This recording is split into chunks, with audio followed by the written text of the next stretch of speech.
Hello, everyone. My name is Rick Garcia, and I'm a coordinator in New Student Connections here at the University of South Florida. New Student Connections, or NSC, is a resource to support you throughout your time as a bull, whether by connecting you to resources to help with academics or helping you to build community and make friends.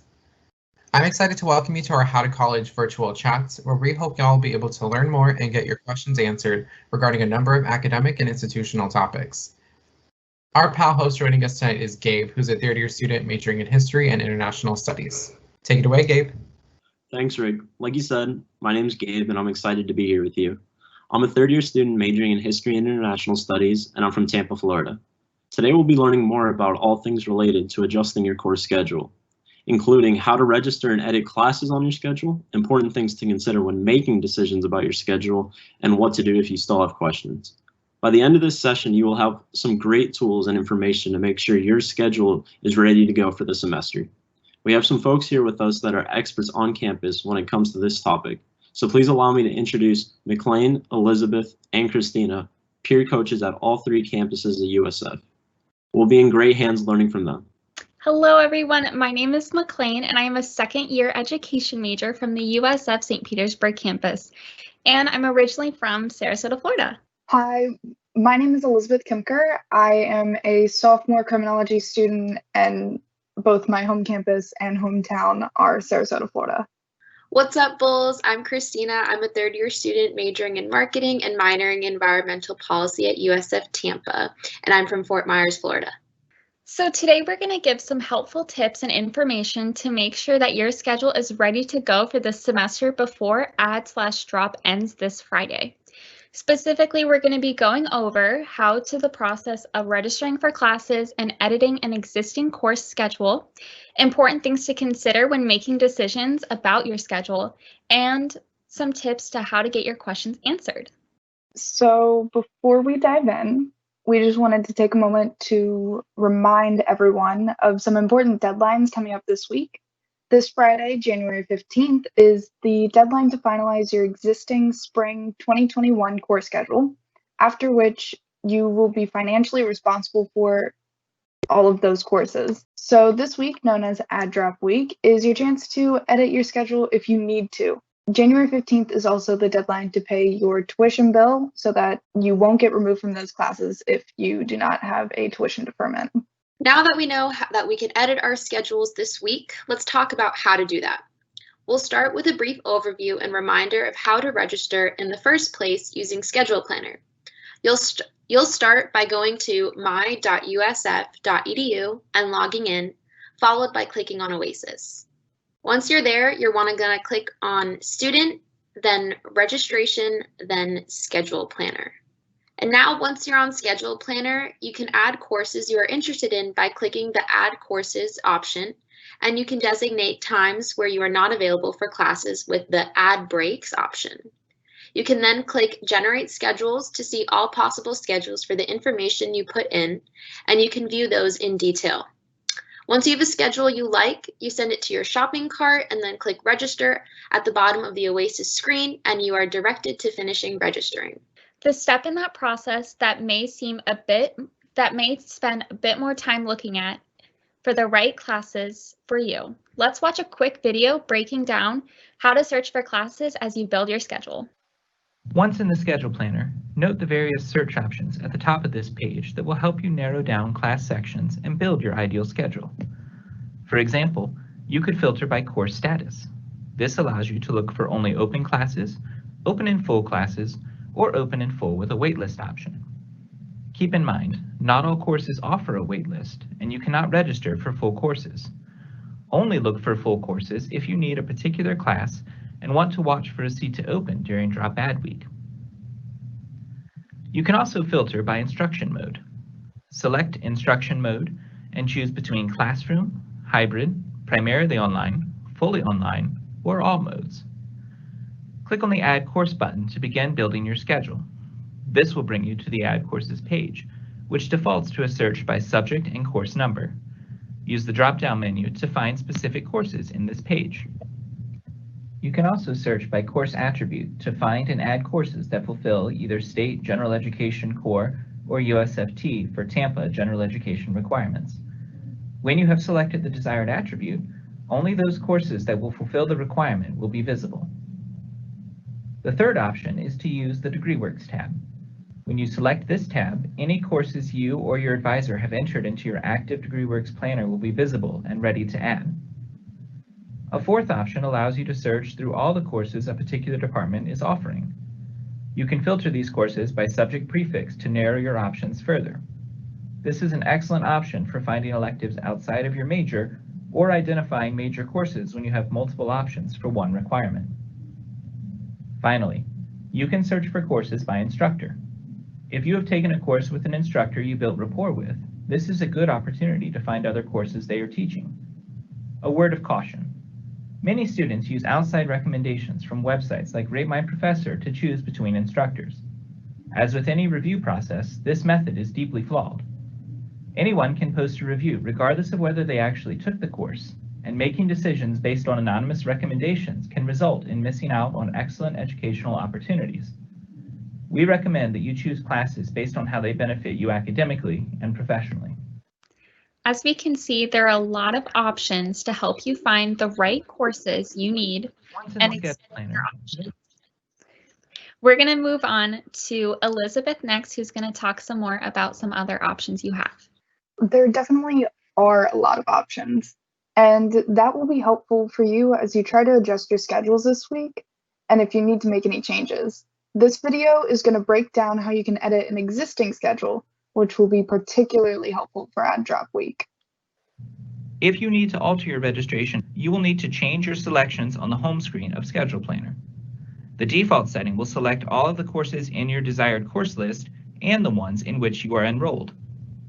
To modify your schedule, deselect courses in your current schedule that you intend to remove. You can then generate new schedules that include courses you will keep and the new options listed in your desired course list. If you do not deselect courses in your current schedule, they will interfere with new course searches. So these videos are overviews, and they're available on the USF College of Arts and Sciences advising website if you'd like to revisit them this week. We will also be posting a recording of this virtual chat on the New Student Connections YouTube and Instagram.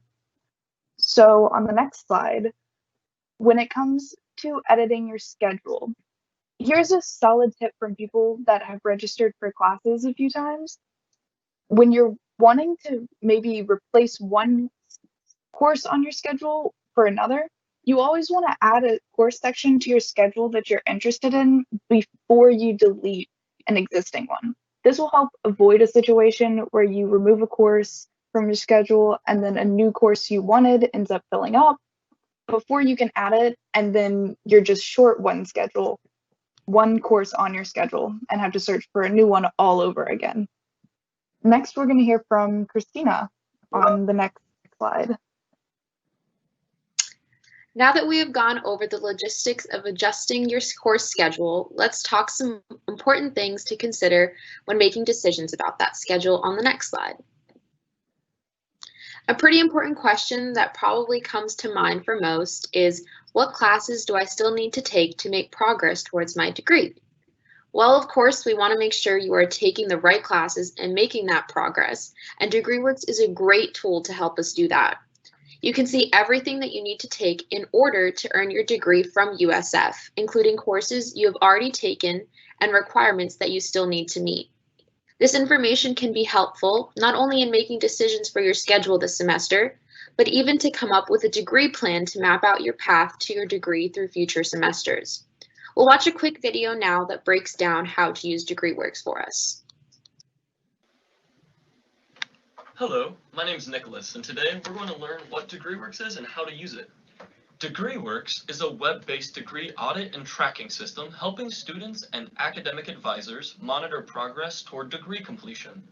It provides academic information related to degree progress, displaying courses required and completed in your degree program.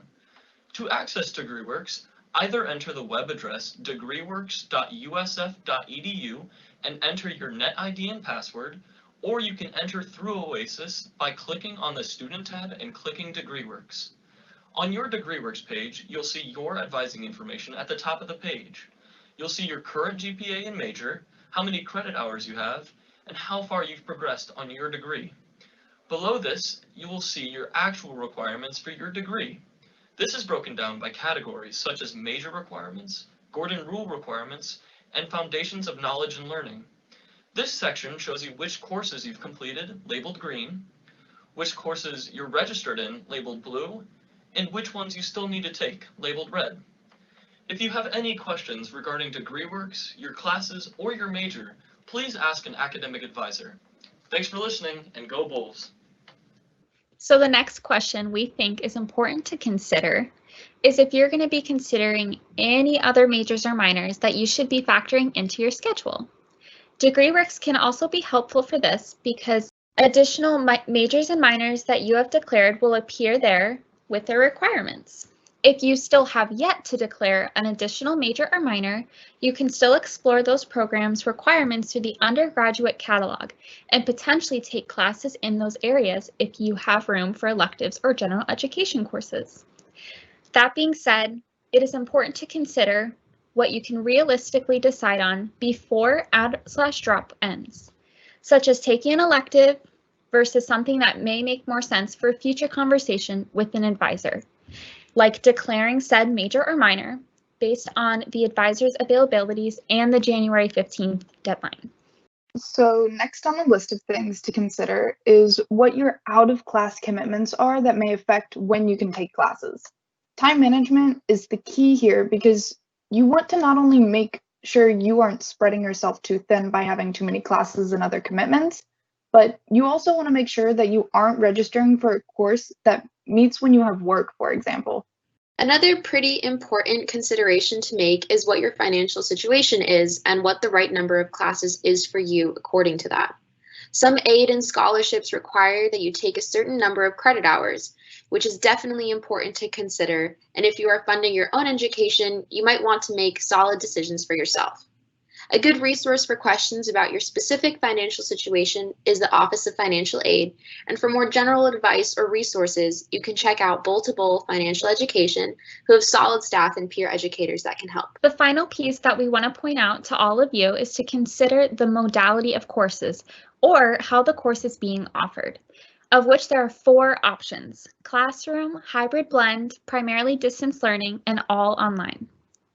The first option is classroom, or CL. This means that a class is less than 49% online and meets face-to-face on campus at specified times and days. Next is hybrid blend, or HB, meaning that a class is 50 to 70% online and features a blend of face-to-face on-campus meetings and online learning. Next, we have primarily distance learning, or PD, meaning that the class is 80 to 99% online and features primarily online learning with minimal face-to-face meetings requirements. And finally, online, or AD, meaning that the class features 100% online learning with no face-to-face meeting requirements. All right, I know we've gone over a lot of tips, resources, and information that we hope is helpful for you all as you adjust your course schedules this week. We know some of you still may have questions you need answers to help you do that, so be sure to tap into the many resources that USF has to offer. In addition to advisors, there's also peer coaches, faculty members, career advisors, and many, many more people that can help you make decisions and feel ready for the semester. With add drop week ending on Friday, January 15th, it'll be important to consider what are questions you need answered now so that you can finalize your spring 2021 schedule and what is maybe something that you can wait so that you are maximizing your time this week. That is a great question, and it's hard to answer sometimes depending on the class. If this is a class that's required for your major, I would suggest making an appointment with your advisor so that you can get re-added into the class. But if it's a class that you don't necessarily need and you meant to drop it, no big deal. You're not going to pay for it because the add/drop week is meant for a trial run of classes. So if you didn't mean to drop it and you missed the first day of classes, go see your advisor. But other than that, it should be good. And make sure that you do attend the first class or you will be dropped, because that's what drop means. So the next question that we got is what's the difference between hybrid predominantly distance learning, or what's the difference between hybrid and predominantly distance learning classes? I'll answer this one as well since I talked about it earlier. Hybrid and predominantly distance learning. So predominantly distance learning I feel is a very new thing that we've adopted since COVID-19 compared to hybrid learning. So hybrid learning is what I would consider a great mix between completely in person and online. While predominantly distance learning is going to be for those once a week labs where you are split in half, so you go every other week for a lab if you are a bio major. That's probably the best example I could give between the difference, but yeah, I hope that answered that question. I know that I am personally completely taking all online courses, which hasn't always been easy, but I'm definitely getting the hang of it the more I prepare and are ready for classes to start. Alrighty, and so the next question we got is, how do I know if an online class is going to be synchronous or not? So a great way to check if your class is going to be synchronous is when you're first registering for that class on your schedule planner, like we covered earlier. You are going to have the option to take either a fully asynchronous class or a synchronous class, which, as we mentioned before, synchronous typically means that you are going to be meeting in some sort of form, whether that be an online platform like Microsoft Teams or Blackboard Collaborate or whatever other platform your university is using or your campus is using technically. And we also definitely recommend that you check your syllabus as well. I know, again, like McLean was saying earlier, I'm also taking all online courses this semester, and I've preferred to do synchronous. That's just how I have learned the best. So honestly, whatever is working best for you and your own schedule. All right, perfect. So next up, do we get access to a class's Canvas page right away when we register for it, or are there other steps I need to take? So for the class's Canvas page, most professors will not give you access to it immediately right away. When I initially registered for my classes, the Canvas module itself for that class won't be open until, say, the week prior, a couple days prior.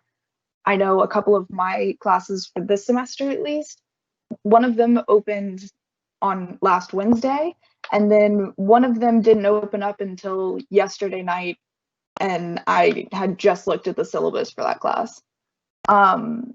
Sometimes a professor will only give you access to the syllabus and that's it before the rest of the class opens up, but you are automatically put into the module. You just may not be able to see it. And I'll add on to this real quick. If you do register for a class, it's important that you just keep an eye on that Canvas, as well as your email, your official USF email, because those will be the two places where you get communications from your professor. And then if you aren't seeing it show up, perhaps the next day or a couple days after, you'll definitely want to make sure that you've at least been in communication consistently with your professor throughout those, throughout that day or two. To let them know that you are trying to, complete your first day assignment and be responsible and do all of that good stuff. That way they're at least aware of the situation and can try to help you. Alrighty, so next up, where do I find potential classes to take for majors or minors I might be interested in? So a great place to look for potential classes to take for anything that you might be interested in is our undergraduate catalog, which is just something you can type into your Google browser or also navigate onto at usf.edu. You can navigate there as well. Or also you can go ahead and speak to your advisor by themselves and just say, these are some of the courses that I might be interested in, or if you can tell me a little bit more about this major or minor, and they can potentially suggest some intro level courses to kind of expand your horizons, or maybe take an elective course as well, just to kind of dip your toes in the water. I do have a minor myself. My minor is environmental policy, and the way that I went about exploring whether or not I thought that would be a good fit for me was by taking intro to environmental sciences and a lab, and I realized that this is going to be a big passion of mine, so I decided to declare it as my minor. Next up, we got, how many classes should I take this semester? So personally for me, I have found that the best way to figure out how many classes you should take is to know how heavy you can make your own workload. I personally have a job outside of school as well as doing an internship. So I, in my brain, pretty much calculate having the internship almost as its own class, because that way you kind of know how much work you're going to be getting into. And if you don't want to take a bunch of classes, just take the 4 or 3 or 5 and just kind of figure out your good solid medium, because you don't want to overload yourself with schoolwork. Schoolwork, yes, it is important, but you also have to make sure that you yourself are okay with how much you are taking. Do you have any tips on synchronous versus asynchronous classes? What are your experience with them? That's a great question. I've done both types of classes, and I definitely prefer synchronous learning because it helps me stay more accountable. But I've learned from failure and success with asynchronous classes that it's important to cut out time in your week to study for them and to watch the lectures that are posted and read the material that is posted on the Canvas page in your modules. Typically with asynchronous classes, there's going to be modules to complete for either the exam or for the week. So it's important to make sure that you are constantly looking at your Canvas page, because that's going to be how you really communicate with your professor. For synchronous classes, it is different because you are seeing your class, you're seeing your professor every single time you have a meeting. So it's a lot easier to stay accountable. So just keeping that motivation up to drive yourself to do the work. That's the biggest difference between asynchronous and synchronous. So that's my biggest tip that I could give. Do you have any advice for how to balance classes, study time, etc. this semester? That is actually where I am in my strongest realm. I'm quite type A, so I love to color code. I love to have my planner open all day, every day. But I am a very busy person. If you've ever seen me on campus, I'm typically not in one place for very long. So it's nice to be able to just be in one place and do all of my stuff from one area, but it's also kind of hard. So I really suggest writing everything out that you have to do for the day, especially if you like crossing off a to-do list. And if that's not really your speed, add something that can help you stay active during the day, whether it's getting up every 5 to 10 minutes to do a little walk around your house or maybe around your dorm room, and just find an activity, club, or on campus that is meeting virtually and you can get involved in, because it's going to help you stay happy and motivated to do the best you can throughout the rest of the semester. What personal experience do you have with changing your course schedule? So I know it can always be a little bit daunting to have to kind of maybe shift things around at in the first week of classes, since everything is so new and so fresh. But honestly, it can be a really easy process if you follow some of the tips and tricks that we've talked about the rest of this presentation. And honestly, the editing process of your schedule, if you feel like a class isn't going to be the best fit for you, or you feel hopefully that you don't think that you will succeed in a class, which again, I hope that isn't the case, you can always go ahead and drop that class and possibly replace it with another one. And it's a very easy process. And if you have any questions, you can always feel free to reach out. Next up, can you talk more about what you mean when you mention considering what is realistic to get done this week? So some things that you might want to consider of getting done this week is to definitely make sure that you're taking your first day attendance quiz in whatever type of form that is, or maybe it's a syllabus quiz that counts as your first day attendance, just to guarantee that you aren't going to be dropped from a class, although you may choose to do so later. But that's definitely something that you're going to want to keep track of, or any first day assignments. And personally, I like to make some sort of touch point with my professor or TA that I'm going to be having for that semester, just to kind of get some sort of connection going on and just introduce myself. Even in an online platform, I think it's still a great way to help yourself in the future if you need to ever meet with them one-on-one during their office hours, something like that. Next up, how do you connect? Real quick.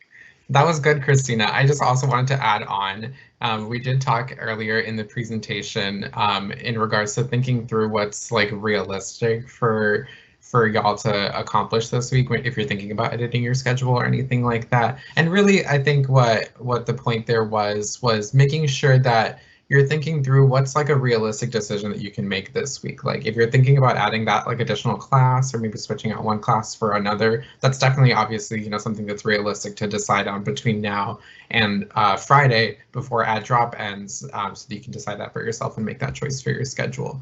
Versus if you're like just now considering for the first time that that additional major might be something that you want to add on, it's probably not realistic to meet with an advisor for that major between now and 4 days from now when add drop ends to declare that major and, you know, get all that advice and whatnot. So that's more so what we meant earlier when thinking through what's realistic, because that might be something that you maybe take that intro class like Christina mentioned if you want to explore it as an elective this semester, and then meet with an advisor maybe later this semester to actually talk through that program in depth and go through the process of declaring it. So that's kind of where that line exists within that point we were making.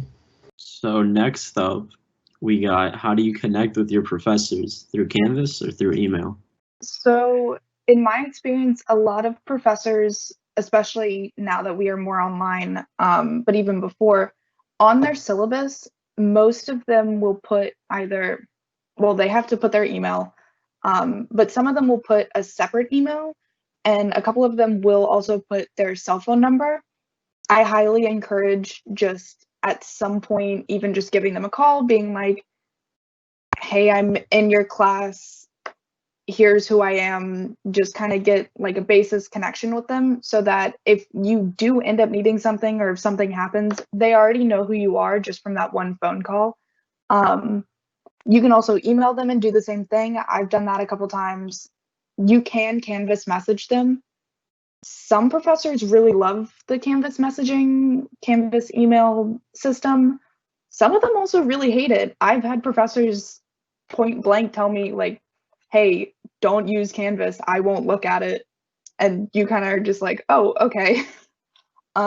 So I recommend either emailing, calling them, or even shooting them a Canvas message for those that it is their preferred method of communication.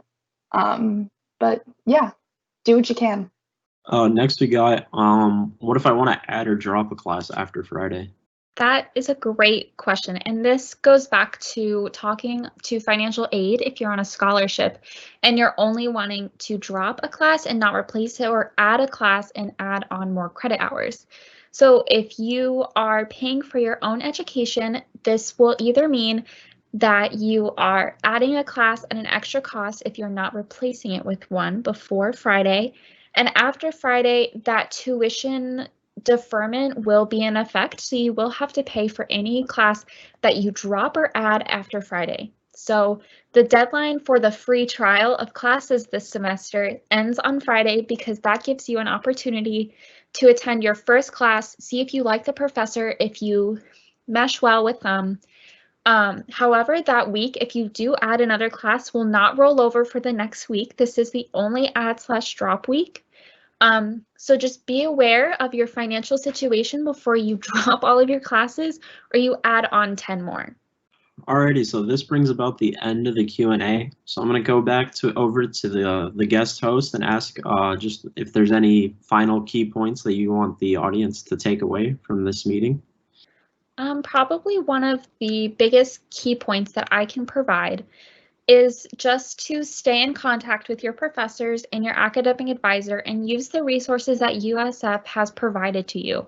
There's a reason why there are so many amazing resources that are free for students, and it's because if they were more expensive, not as many students would use them. So use that free tutoring, use your PAL, use your peer coach, use your any of your peer coaches, your pals on any campus. Make a friend, join a club, just get involved, because I promise it completely changes your college experience and makes it 100 times better. It's such a great feeling to feel like you're at home when you go to college, because you're away from home. So that's why I joined so much on campus, so that I could feel like I was at home even when I was away from home. So bouncing right off of what McLean just said, I'm gonna more or less reword it. If you guys have a question, just ask it. I promise you that either someone else is gonna have that question, or it's just gonna be something that's gonna make your life easier, and that's what we're all here for. That's what your professors are here for, the faculty, the staff, us peer coaches. We're all here just to help you. And we've already struggled. That's why we try and do stuff like this, because we know what it's like to be sitting there trying to make your schedule, and then you realize first weekend that you hate a class or you don't want to do whatever like route it is. Just, I want to normalize asking for help. It's such a big thing for me, and like, just do it. I promise you, someone else probably has the question, but I get being shy, which is why there's emails. It's easy as that. I promise everyone will answer within a reasonable amount of time. All right, and we're probably going to sound like a broken record at this point, but third time's a charm. Please, please, please use your resources. They're there for you to use. Us as peer coaches, we here to help you create your own goals for the semester, for you to be as successful as possible and have a positive experience at USF. And we want that to happen in many different ways. We want you to be able to connect with your professors, connect with your TAs, make sure that you are getting those connections. Even though we are virtual, I know things are really difficult right now. We are here for you. Everything that McLean and Elizabeth just said, just reiterated 3 times now. We love that. But personally, I want to wish you guys a great first week of classes and a good luck on the rest of the semester. And if you guys need anything from us, then please feel free to reach out.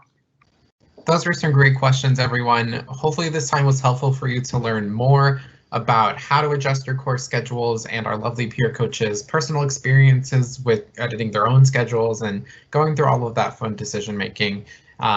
Again, like they said, if you have additional questions or need any help, our contact info is currently displayed on the screen.